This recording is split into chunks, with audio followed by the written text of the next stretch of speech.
He was considered one of the greatest talk show hosts who ever lived.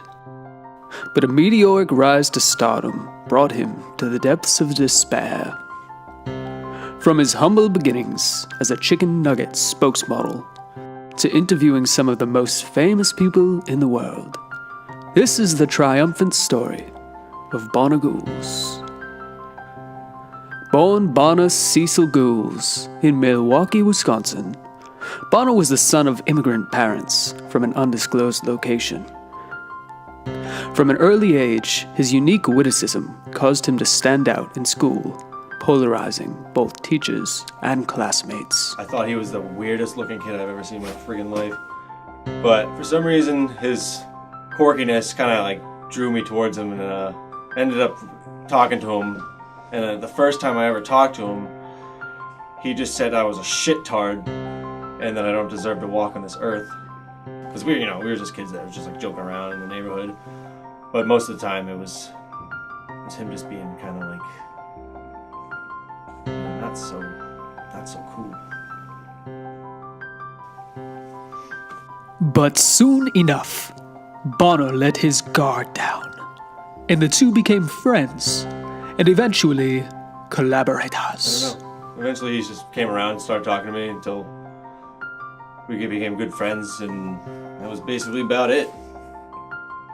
During his senior year in high school, Bonner was plucked from obscurity when a marketing exec asked him to partake in a chicken nugget advertising campaign.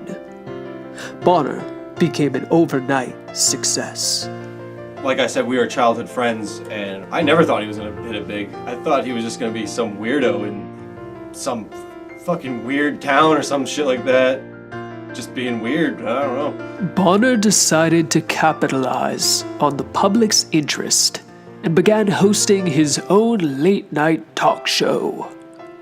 He quickly became notorious for his unusual antics, both on stage and off. He was strange, but he didn't think he was strange. He didn't find any of what he was doing strange. You know, he would walk into the front door first thing in the morning backwards, screaming, help me, there are ghosts, help me. He would sit behind his desk with no pants. I mean, that's like a kind of cliche, like weatherman kind of thing, but he would do that all the time. But he would always have a little bottle of Tabasco there. And for some reason, he would just open it with his hands on the desk at some points and just drip a little bit of it onto his tidy whities, like right on the front. Just to make, I don't know, just to make like a Tabasco like spot or something like that. But he always did that. I never understood that. He was just always dripping Tabasco on his tidy whities.